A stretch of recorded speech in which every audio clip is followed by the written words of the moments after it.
Gosto. Nós estamos aqui conversando, né, sobre consciência situacional e surgiu a reflexão do que é segurança, muito pelo que a Carol falou, de como essas relações se dão, né, em esse ambiente sociotécnico complexo. Eu queria te ouvir, né, você que é um especialista da área, que tem muito a nos passar, qual é a sua visão dessa reflexão, que é a segurança? É uma questão que você tem várias formas de interpretar, né?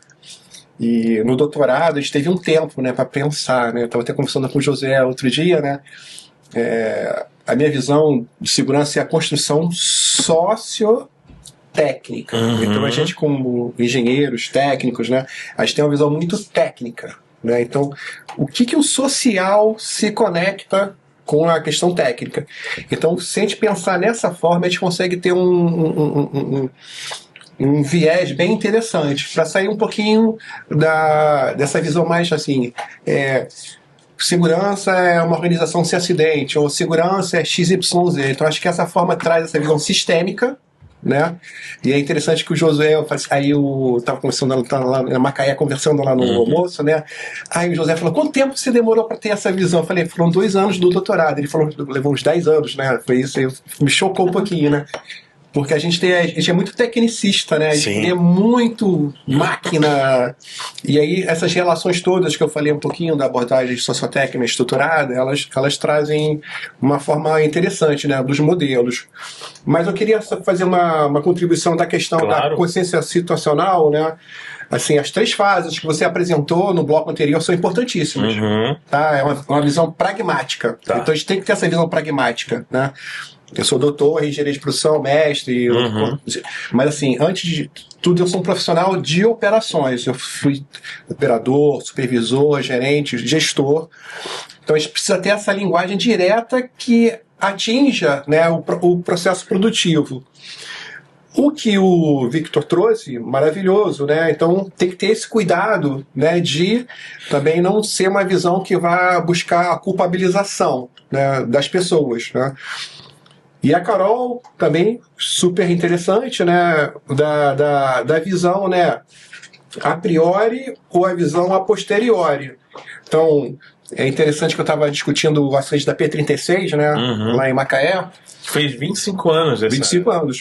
Então, quinta-feira passada estava em Macaé, né, fazendo um grande debate, né, o Vitor estava lá também. E é o maior acidente dessa área aqui na indústria de óleo e gás do país? Tem o acidente de enxova, né? 84, que foram 37. Me corrija, está certo? 37 fatalidades, né? Aí você tem o P-36, que foram 11, né? E o FPSO São Mateus, que foram 9, né? Sim. Acho que são os 3 maiores, né? Me corrija, Victor. Desculpa te interromper, mas é interessante a gente trazer esse resgate histórico, né? Correto. Para fazer um contexto. 87, 84, enxova, 2001 e 2015, né? Então você tem. Então, aí eu fiz ano passado eu discuti o FPSO São Mateus, esse ano vamos discutir o P-36, né? Ok. E aí eu comecei a fazer as minhas análises. Na minha tese de doutorado eu não pesquisei o P-36 porque ele é uma análise do relatório da ANP é de 2001, então é um relatório um pouco simplificado. Você tem que ter dados para fazer essa análise. E aí fiz uma pequena análise, né, coloquei no LinkedIn, e aí chegou um gestor, um profissional, e falou assim: Washington, essa visão é a posteriori. Então você tem que ter a visão a priori, que é a visão das pessoas que estão no dia a dia da operação. E foi super interessante, eu conversei com ele e trouxe, né, nessa questão do P-36, que eles estavam desenvolvendo as atividades em cima dos padrões de operações naquela época, e que não teria como você fazer uma comparação com o procedimento padrão agora. E também, pode falar, Cachorro. Naquela época a gente não tinha em voga esse tema de fatores humanos tão claramente como hoje a gente fala, né? Não. Foram 25 anos atrás, 2000, não, você não tinha. Você tem assim, grandes quebras de questões de paradigmas na área de segurança. Então você tem a 97, tem o CIMAP do Rasmussen, que são aquelas formas de pensar, né, o nível, né, que você vai no nível de Estado, empresa, então 97, né? Você também tem acho que o queijo suíço também é de 97, do James Reason. Reason. Suíço vem de 90. 90, é. Então você tem assim, aí 2000, 2001 você não tem, aí você tem tipo assim, 2004 engenharia de resiliência, né? Que aí você tem assim, também uma quebra de paradigma. Então, naquela época você estava ainda muito Incipiente. Então eram questões tradicionais. Então, assim, aí é interessante que ele me passou isso. E também, assim, que a equipe que estava fazendo o combate, aí o pessoal que também está ali acompanhando o nosso podcast, que a gente conversou sobre... Gianni e o Feijó, que fizeram a decoração aqui da Nobre Service, do nosso cenário. Deram uma marinizada importante. Sim, São pessoas incríveis, com muita experiência. Obrigado aí pela força que está no projeto, viu? Gianni e Feijó, vocês são 10. E aí tá falando de um incêndio no navio, né? Então ele falou da efetividade do comandante de todas as ações, né? Então ele falou a mesma coisa. Assim, me marcou muito, porque é um gestor da P-36, e ele falou assim, toda a equipe que estava naquela ação era experiente e estava muito bem treinada. Que foi o que a gente falou no bloco anterior, né? Sim. Então, tem certificado, tem treinamento, tem experiência, conhece aquele ambiente, né? Então, assim, e para fechar, né? O que eu trago, né, de aprendizado, né? É que você pode capacitar as pessoas, né? Que esses grandes acidentes, a gente pensa que a gente tem grandes especialistas no Brasil e no mundo estudando isso, a gente não tem. Eu estudei no doutorado, a Voga, em 99, num artigo chamado Dark Side das Organizações. The Dark Side of Organizations. O lado negro das organizações. Ela apresenta que há poucos. E isso me marcou muito na tese de doutorado. E eu verifico em cima das publicações do LinkedIn, das discussões. Você vê como tão pouco se discute o P-36. Né? Um acidente que marcou nossa indústria. Né? Então a gente precisa aprofundar esse tema que a gente está conversando aqui. Pegando um gancho no que você falou, não querendo te cortar, mas me ocorreu agora um insight. Se você olhar para a indústria de aeroespacial, você tem até programas, né? Canal aberto, fechado, que fala de acidentes, discute a metodologia, né? E a gente ainda não tem muito isso desenvolvido na indústria naval, né? Sim, sim. A gente tem que avançar, né? E avançar em pesquisas, né? Em podcasts, em análise de acidente, né? Então, criar ambientes para essa discussão. Sim, então né? esse podcast é altamente, né, educativo, né, nessa temática. Que bom. Fazendo um gancho agora para o nosso segundo episódio, a gente vai falar de sistemas sociotécnicos complexos. É uma palavra bem difícil, mas muito do que se diz hoje sobre isso vem de referências bibliográficas, de experiência como profissionais que estão aqui nessa mesa. E eu queria fazer aqui o início dessa palavra, professor Vitor, que pode nos falar o que é esse sistema sociotécnico complexo, Vitor. É a vida real. Eu diria isso, é a vida real. Toda organização hoje é um sistema sociotécnico complexo. E vamos de trás para frente, que é mais fácil. O que é o complexo? São essas múltiplas inter-relações que existem por normas, por contratos, por, vamos botar assim, interdependências mesmo, entre essas várias áreas. Então essa complexidade. Ninguém consegue imaginar tudo isso, como na natureza, que a Carol estudou na biologia. Você não consegue vislumbrar aquilo tudo.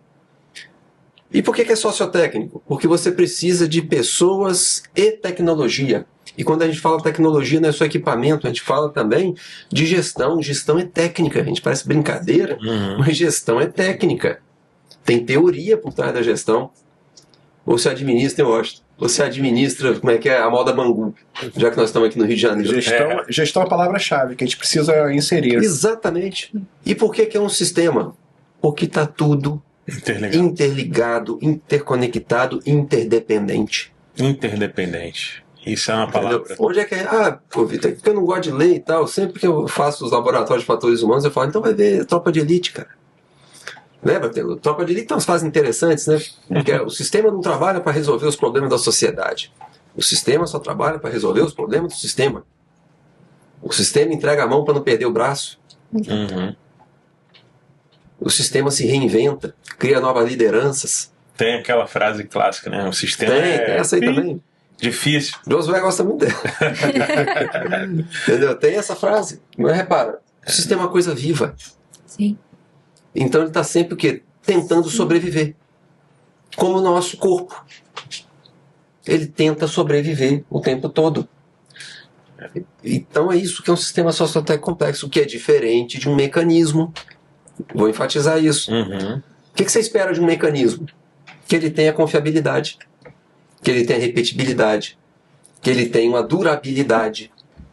Mas o sistema sociotécnico é diferente. Ele sofre essas variações a Então, partir dos indivíduos, né? A partir eu diria o da seguinte: relação dos indivíduos. fenômenos externos, que o Washington chama de variáveis endógenas, né? Só para ver se a gente está no mesmo conceito. Endógenas do sistema e exógenas fora do sistema. As exógenas, está acontecendo agora, qual que é? Essa guerra no Golfo. Influenciando. Isso está afetando. Eu estava olhando um vídeo, eu gosto de ver alguns vídeos interessantes no YouTube, e eu acompanho, por exemplo, vídeo de motorista de ônibus. E tem um que ele tem uma empresa de turismo, eles têm 2 ônibus. E eles estão falando, gente, isso está afetando nosso mercado. As pessoas estão desmarcando viagem. Olha, a guerra lá do outro lado do mundo afeta o mercado do turismo no Brasil. Olha a complexidade. Tem uma preocupação hoje em dia com a agricultura, né? Porque o fertilizante que é produzido para indústria agrícola está sendo impactado pelo bloqueio no Estreito de Hormuz, né? Que bom que vocês estão trazendo esses exemplos. É isso. É isso. Sistema sociotécnico complexo. Complexo. A gente vive. Acho que é uma definição prática, né? Sim. Que a gente pode levar do nosso cotidiano. É a vida real. É a sociedade. É verdade. Carol, E aí, você quer comentar sobre isso? Porque a gente está o tempo todo citando você e eu lembrei de um termo, né? O professor de biologia Paulo, lá do Colégio Militar, me ensinava e eu adoro usar, e veio da biologia, que é uma convergência evolutiva. exato. E aí, assim, dentro do que a gente tem como um sistema complexo, aumentar controle e regra vai necessariamente resolver alguma coisa? Não. Não, pelo contrário, você tem ainda mais dificuldade na adaptação. Que é assim, é o que a gente chama hoje de resiliência, de adaptação, de conseguir, de fato, seguir com o progresso das coisas. Então, assim, é uma coisa que eu tenho batido muito na tecla quando as pessoas começam a colocar como plano de ação. Uhum. Criar procedimento para, Treinar. criar abordagem para, treinar, rever, revisitar. Lógico que é importante a gente fazer a revisitação do procedimento para que ele reflita o que acontece, né? O trabalho imaginado, porque é o trabalho feito, de fato. Mas a gente acaba criando mais burocracia. Isso pode ser chamado o que a gente chama assim, de uma cultura organizacional em relação a esses procedimentos, processos, etapas. Eu sou muito avessa do uso do termo cultura, mas é uma coisa pessoal. Sim, é um jargão, né, da É um indústria. jargão que eu uso, não vou mentir, mas eu tenho uma certa resistência, porque acho que é difícil dizer o que é cultura, porque para mim vai ter um significado e para outra pessoa vai ter uma outra maneira de enxergar, né? A gente tem diferentes prismas para isso. Mas o meu receio dentro desse sistema é justamente a gente começar a engessar. A gente não conseguir avançar porque cada vez mais engessados e não conseguir achar os caminhos, as saídas para de fato a gente conseguir vencer os problemas que a gente vem encontrando. Legal. Quanto mais você, só um instantinho, quanto mais você engessa, mais desvio. Exato. Porque você tem coisa para entregar.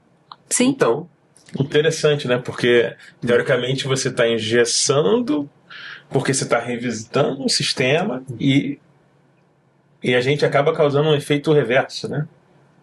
feedback não linear. Sim, exato. Dentro desse sistema sociotécnico complexo, queria colocar aqui para vocês três, os convidados, tem uma pessoa, né? Tem um indivíduo que é muito importante e como ele atua, que é a liderança na complexidade. Washington, nas suas estudos, suas pesquisas, como é que você identifica o papel dessa liderança, né?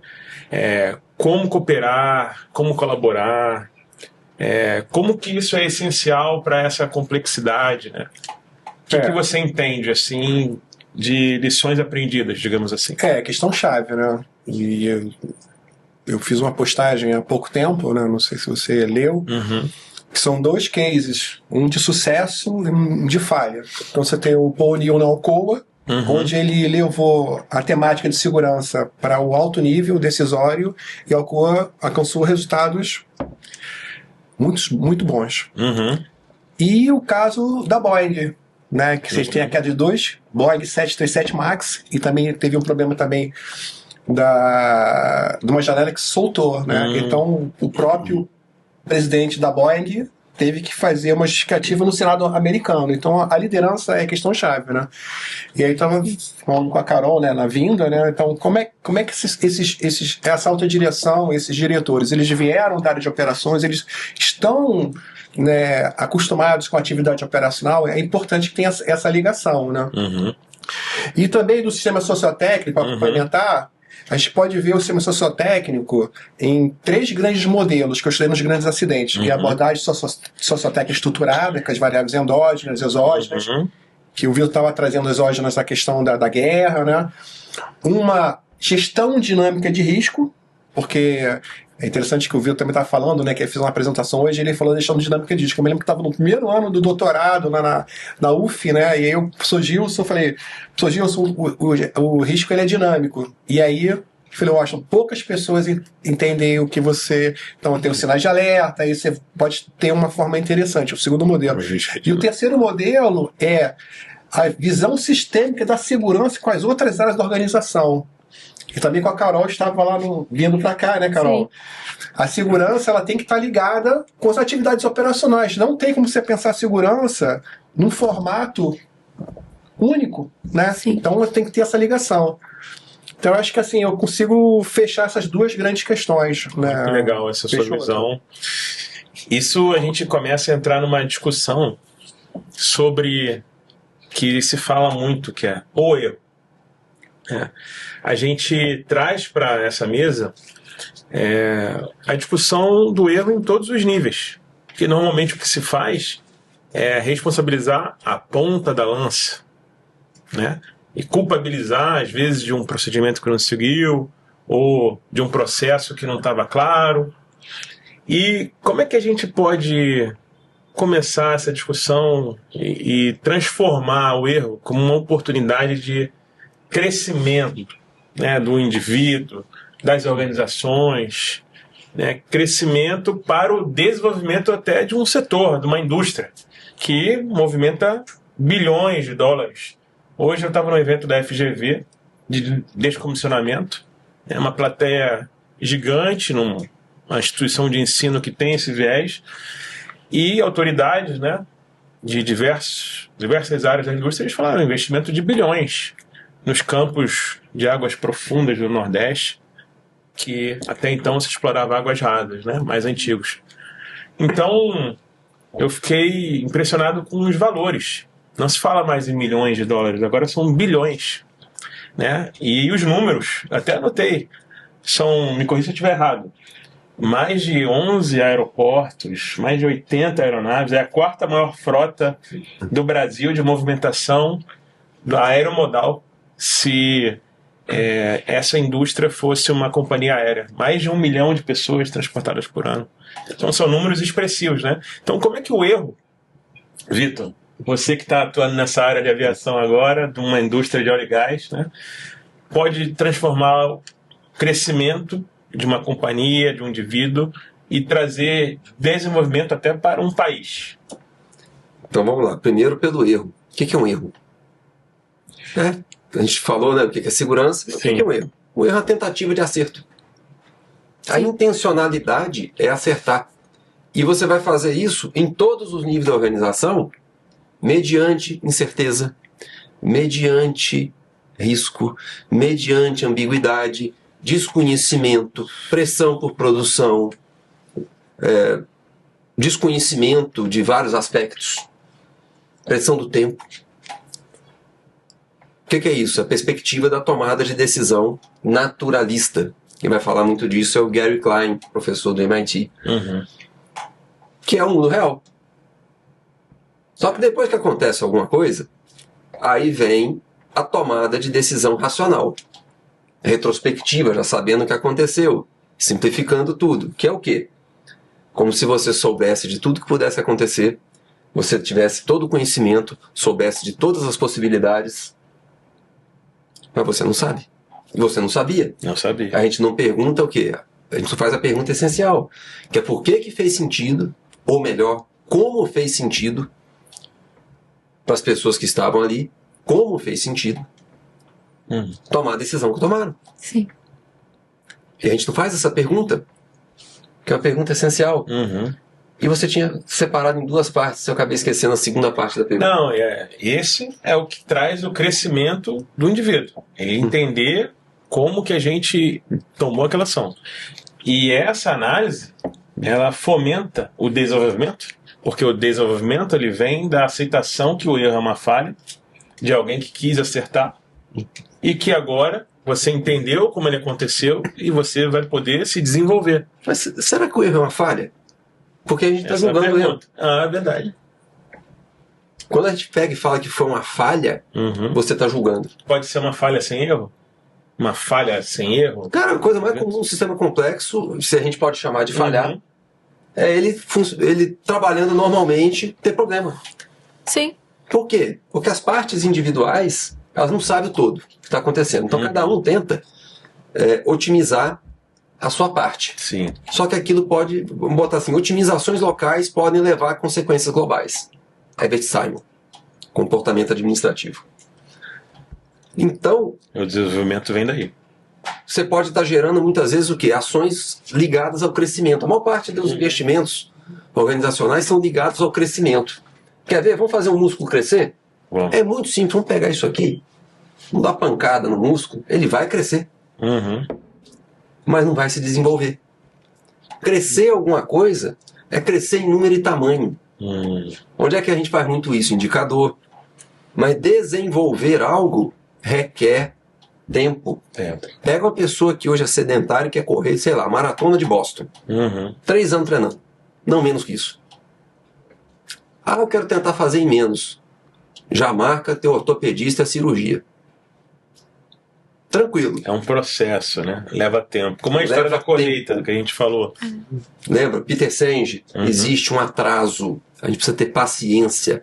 E a gente vive um mundo de tanta ansiedade. Sim. O mundo do bunny, né? Porque a gente quer crescer. Entendeu? Eu até comentei um pouco antes. Acho que foi com você, né, Washington? Que o sofrimento é garantido. Se na prova ou no treino, é contigo. Isso foi um treinador meu. A gente começou lá em Macaé. Foi Macaé. Que José Antônio de Abreu Baby. Treinador espetacular que eu tive de natação, que me botava para treinar às 5 horas da manhã. E até hoje eu carrego muita lição dele. A disciplina, né, do esporte. Fala um pouco disso aí que você tem, que eu também, na primeira vez que eu ouvi, fiquei muito impressionado porque as pessoas falam dessa indústria de óleo e gás, mas muitas vezes elas não conhecem bem aquele ambiente, né? Que estão ali, que é o nosso escritório. E você trouxe uma visão de alguém que faz uma atividade física no mar, em Macaé, naquela região ali que é tido como um porto estratégico operacional no país para essa indústria. Como é que essa visão te traz, remete no seu cotidiano? As lições que você tira? Assim, cara, o mar, entendeu? Até abstrai um pouco do esporte e foco mais no mar. Acho que você também falou, né? Eu acho que todo mundo aqui gosta do mar. Nós estamos aqui perto do mar, nesse momento. Então, eu gosto muito da frase do Amir Klink, que ele fala que o mar não é um obstáculo, é um caminho. Eu até uso essa assinatura no meu e-mail pessoal há muitos anos. Então, quando você vê o mar como um caminho, mas um caminho que requer adaptação, um caminho que requer você fazer sentido de onde estão os ventos, as ondas, as correntes, a vida marinha. E você precisa conhecer o mar. E você precisa ter intimidade com o mar. E aí como é que a gente translada isso para o dia a dia nosso? Você precisa também ter intimidade com aquilo que você faz. Você precisa chamar seu trabalho de você. É verdade. Você pensa, um profissional, seja ele de qual nível organizacional for, eu nunca vi um profissional bom no que faz se apoiar em guias. É verdade. Eu nunca vi isso. Você vai e faz seu trabalho. Por quê? Porque é o trabalho que você sabe fazer. Como é que é o nome dele, que é da qualidade também? O Deming. O Deming, num livro de 1982 chamado Out of the Crisis, ele cita, e nós conversamos muito sobre isso, né, eu acho. Ele cita uma frase várias vezes no livro, que ele é taxativo. Elimine tudo aquilo que retira o orgulho das pessoas fazerem seu trabalho. Elimine tudo aquilo que retira o orgulho das pessoas fazerem seu trabalho. Fala para aquela câmera ali de novo, devagar, que essa frase aí é muito importante. Falo, sem problema. Elimine tudo aquilo que tira o orgulho das pessoas fazerem seu trabalho. É complexo assim. Ele é fera. É uma frase profunda. Isso tem a ver com autorizações que você precisa requerer como se fosse uma criança. Pequenas despesas que viram grandes dores de cabeça. Entendeu? Tudo aquilo que vai tirando a dignidade. Ter que viajar uma madrugada inteira para pegar um helicóptero e depois assumir um turno. Sim. Gente, isso está tudo aí. Está tudo na rotina. Normalizado. Como diz a Diane Vaughan, que o Washington também citou. Isso faz... mas isso, como é que é? Eu também tenho outro nome que eu dou para isso, que é a teoria da administração de Chicó. Chicó do Alto da Compadecida. Filosófico. Não sei, só sei que é assim. E esse não sei, só sei que é assim, são as coisas que a gente tem que estar sempre revisitando, questionando. Suassuna, né? Um gênio. Espetacular ele. Ele é incrível, mas ele é como uma pessoa, né, com um nível intelectual e conhecimento tão profundo, né, se dá pela vida.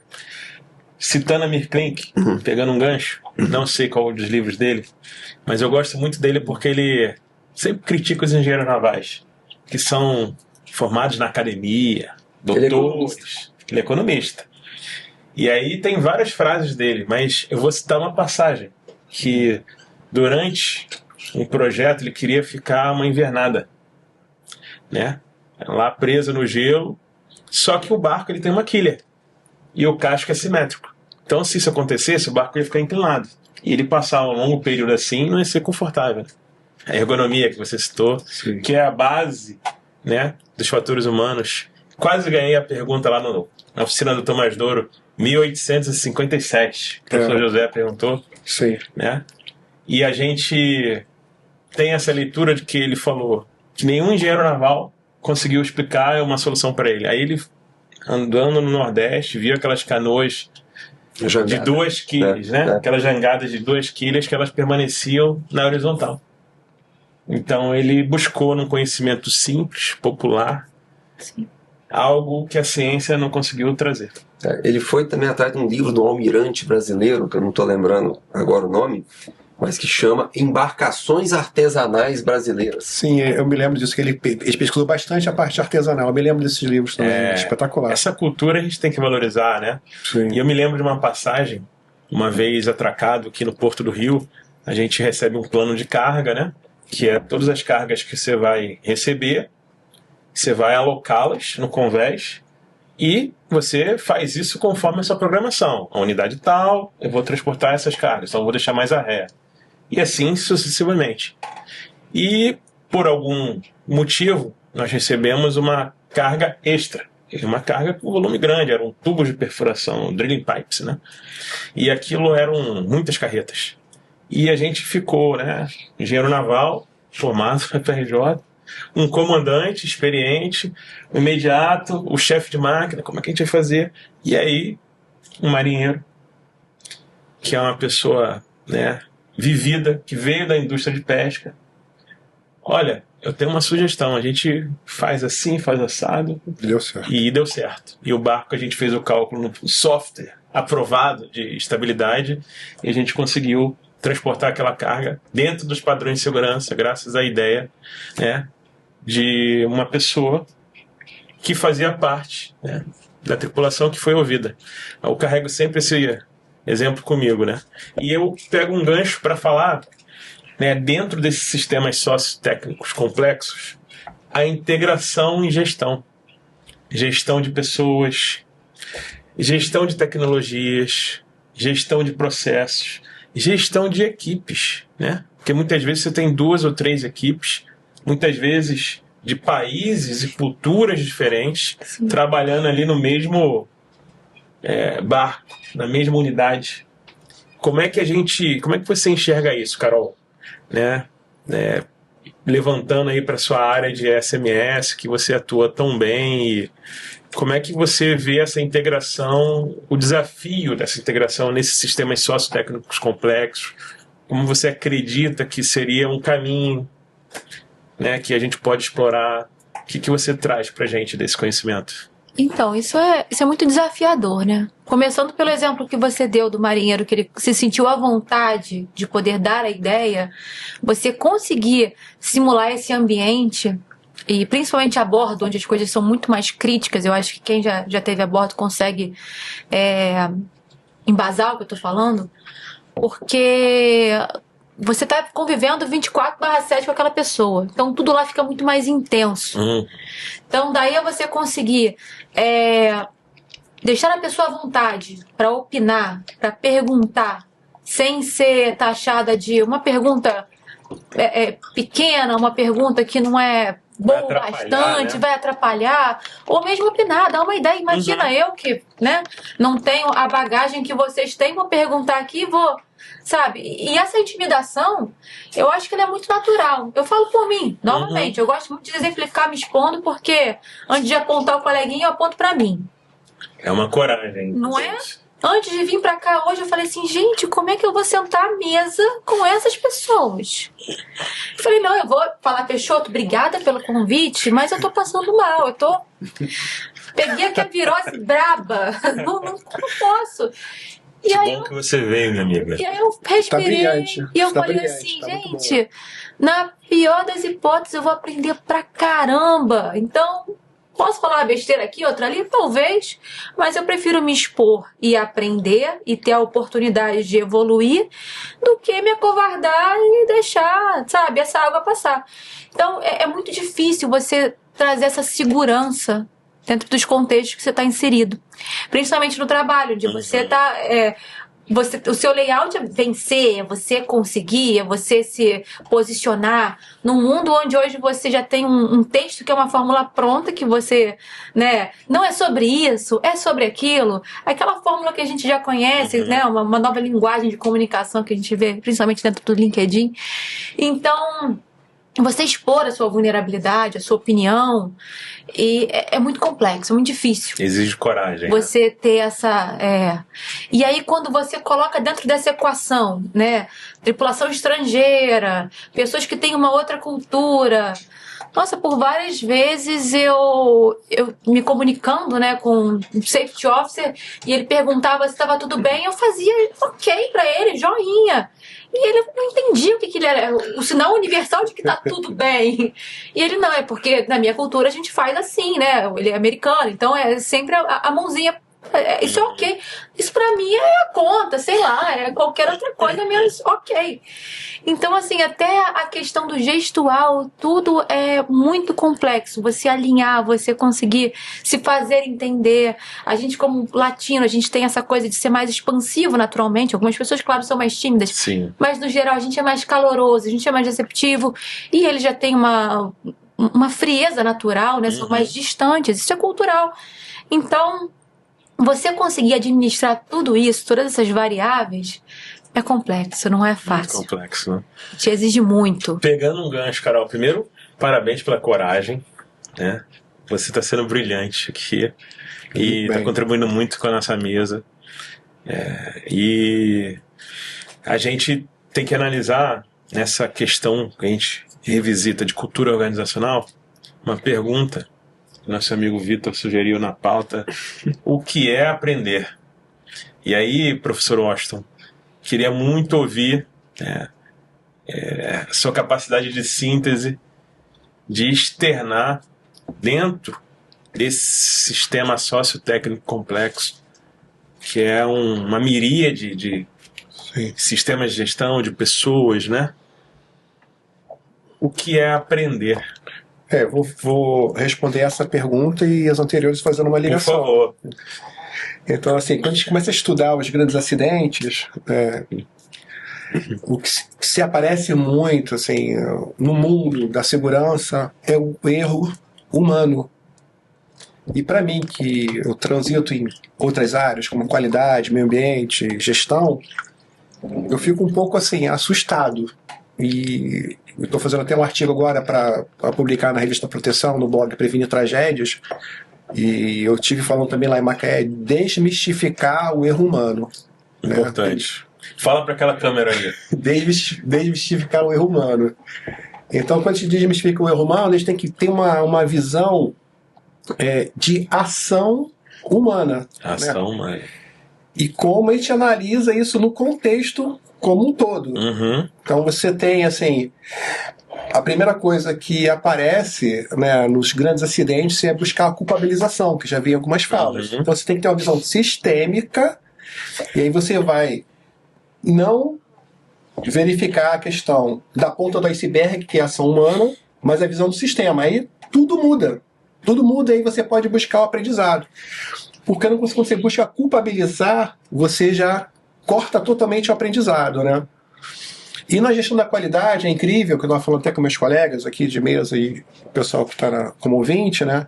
Isso foi em 99. Eu já era gerente de departamento de uma empresa, né? Uhum. Fazendo gestão da qualidade, aí um professor falou assim, 80% dos problemas são gerenciais e 20% são das pessoas. Isso é que ele desceu assim como uma coisa cristalina comigo, e de 99 para cá eu sempre estou trabalhando nessa linha. E quando eu vim para a área da segurança, tá falando a mão, você lembra, Vitor? A mão pesa. Uhum. E a gente tem que desmistificar essa questão, né?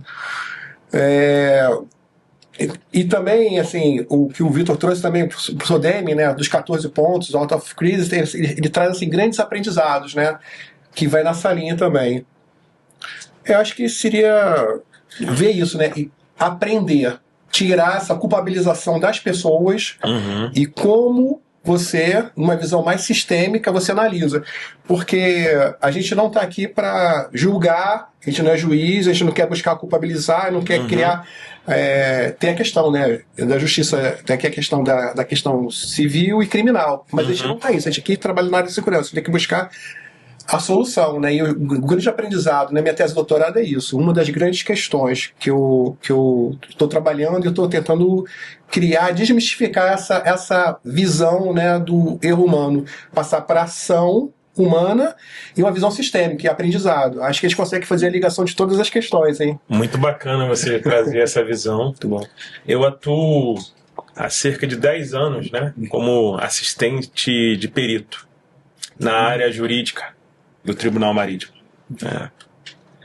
Hoje estou como sócio da LS Expert, uma empresa de consultoria naval, e a gente vê muito isso que o senhor falou, porque quando você não leva para o tribunal, mas você traz para uma corte arbitral, o juiz e as partes, elas têm discussões técnicas, e você busca um consenso, e aquilo gera uma gama de informações que é disseminado entre as partes, porque você envolve o clube de P&I, a resseguradora, todas as partes interessadas ali naquele ambiente discutem a forma de se evitar aquilo, porque na verdade todo mundo perde, né? E aí você gera material, você produz muito conteúdo, e fazendo um gancho nisso, para você, professor Vitor, para Carol também, essa também é uma forma de aprender. Você, enquanto um indivíduo que atua em qualquer área, não necessariamente na área de óleo e gás, buscar organizações, literaturas, participar de eventos. Recentemente, né, até a professora que estava no curso do Thomas Douro, da PUC, ela me corrigiu brilhantemente. Eu falei, tem uma literatura no IOGP, que é um órgão de indústrias, de produtores de petróleo, a sigla em inglês. Eu falei liderança 152, ela 452. 452. Então, leiam esse paper 452 do IOGP. Então, eu queria trazer para a mesa, para a gente fechar esse bloco, fechar esse conteúdo. Né? Quando a gente faz o que era aprender, que o senhor trouxe, vale a pena é uma forma da gente se desenvolver, de buscar esse desenvolvimento pessoal para você compartilhar esse conhecimento? Professor Vitor. Cara, o que é aprender? Acho que o primeiro ponto eu defino. O que é aprender? Aprender é evoluir as práticas. Sim. Se a tua prática continua a mesma, isso quer dizer que você não aprendeu. Pega do esporte mesmo. Eu falei, nada mais de 40 anos. Todo santo treino eu pratico um negócio chamado educativo. O que é isso? Aprimoramento do fazer nadar. 40 anos. Então, a gente tem que estar sempre evoluindo as práticas. Agora, a gente usa umas frases interessantes, né? Não, porque o nosso sistema de gestão é robusto. O que a gente está dizendo nas entrelinhas atrás disso? Não, aqui é que a gente é burocrático pra caramba. É perfeito. Não venha você querer mexer no meu queijo. Exato. Vai cortar totalmente o aprendizado. Exato. Sim. Agora, a gente deveria ver a imperfeição como uma ótima notícia. Como a natureza vê isso como uma ótima notícia. Como os sistemas orgânicos, biológicos, veem isso como uma ótima notícia para quê? Para seguir evoluindo. Opa, achamos uma imperfeição, que bom. Como é que a gente pode gerenciar essa questão? Porque quando você gerenciar aquilo ali, fique absolutamente tranquilo. Você vai estar trazendo novos riscos. O que também é bom. Porque você também tem o risco de ter o sucesso. O Sidedeck, ele escreve, tem um livro dele que chama Drifting to Failure. Mas no final tem um capítulo que ele escreve, a gente falou muito da falha. Mas a gente também poderia derivar para o sucesso. Agora, eu não quero correr risco. Porque aprender é correr risco. Sim. É verdade. Entendeu? E aprender, a gente deveria colocar o que é o risco. Né? Tem um cientista político americano que chama Aaron Wildavsky. Ele fecha um livro dele, que assim, eu acho um livro espetacular, recomendo. Poxa, mas o livro é em inglês, é um dos poucos livros em inglês que eu vou recomendar. Recomenda ali para aquela câmera. Chama Searching for Safety. Safety. Né? Buscando segurança.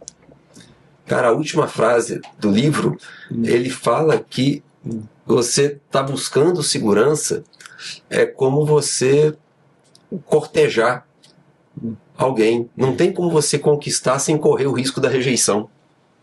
Interessante. Ou seja, Interessante tá sempre arriscando. Sim. E eu acho uma frase espetacular sobre aprendizado. Incrível. Curioso. Incrível. Eu acho que aprender acontece quando a sua capacidade de interpretar a realidade ela muda. Fala de novo. Olha para aquela câmera lá, porque esse corte vai ficar bacana. Os amigos aqui do estúdio, o Rafa. Que aprender tem muito a ver com a sua capacidade de interpretar a realidade, quando ela de fato muda. E eu acho curioso, o professor Washington, o background dele é de qualidade.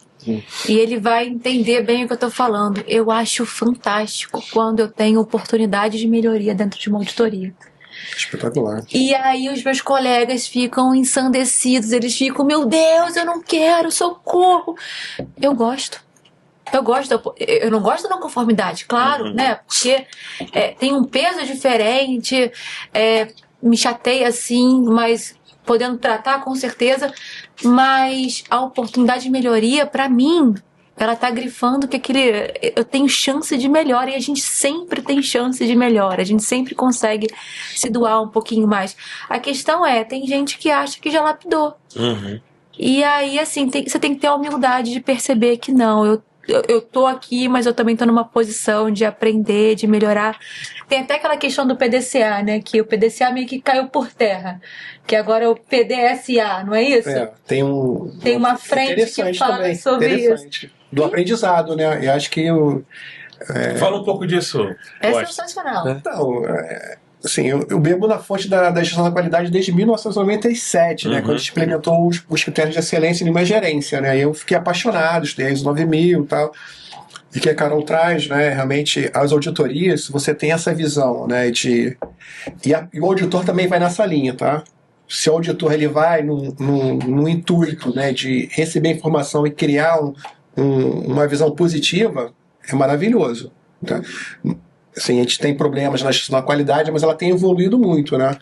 Então acho que o caminho é esse, é você buscar né, aprendizados. E o aprendizado da gestão da qualidade eu adoro, porque são os 14 pontos, são os critérios de excelência. E você tem uma grande fundamentação que acho que ficou um pouco esquecida. Eu estava dando esse curso lá para a Associação Nacional de Docentes, né, da capacitação da prevenção dos acidentes através da engenharia da segurança corporativa. E tinham 2 professores lá bem antigos. Aí eu falei dos critérios de excelência, que são critérios que vão ligar liderança, estratégia de plano, foco no cliente, foco no mercado. Então isso tudo ele traz uma visão bem pragmática de ações, né? Então eles conseguiram, né, verificar e, assim, esse resgate, né? Porque a gente esquece, né? Então acho que é importante a gente ter essa visão e também, assim, muitas literaturas, né? Eu adoro ler o texto do OGP 452. É bem prático, bem né? prático, isso é interessante. Aí você lê o... Você tem safety flashes, assim, de alerta. Espetacular. E aí você tem outros órgãos, INCA, sim, né? São várias ações que estão sendo feitas. Agora, a gente tem que linkar também esse conhecimento prático com alguns conceitos que são mais gerais e fundamentais, que criaram uma nova forma de pensar safety, né? Que é a engenharia da resiliência em 2004, né? Os trabalhos de Rasmussen, né? E outros conceitos. Aí você tendo essa forma e aplicando, né? E tendo essa visão, né? De você, estou aprendendo, aí você vai longe, né? E você vai ter uma fundamentação, uma base para evoluir. E atualmente minha proposta, eu comecei na tese de doutorado focando muito na engenharia, ergonomia, psicologia e sociologia. O mundo, né? Mas eu consegui focar e a gestão de qualidade estava por detrás, agora eu estou trazendo um pouquinho agora dos critérios. Então está num processo de evolução, né? Então aqui está maravilhoso aí o nosso debate. Aí. Parabéns aí a todos aí. Vou encerrar esse bloco e vou me corrigir se eu estiver errado, com uma frase de Amir Klink, que é preciso partir. Então, trazendo para essa realidade do aprender, e com um depoimento muito legal da Carol, não se sinta inferior ou menos sábio do que alguém, né? Acredite, busque se aprofundar e é necessário partir. Acho que é isso. Muito obrigado. Muito bom mesmo. Isso aí, galera. Eita! E aí? Bati certo?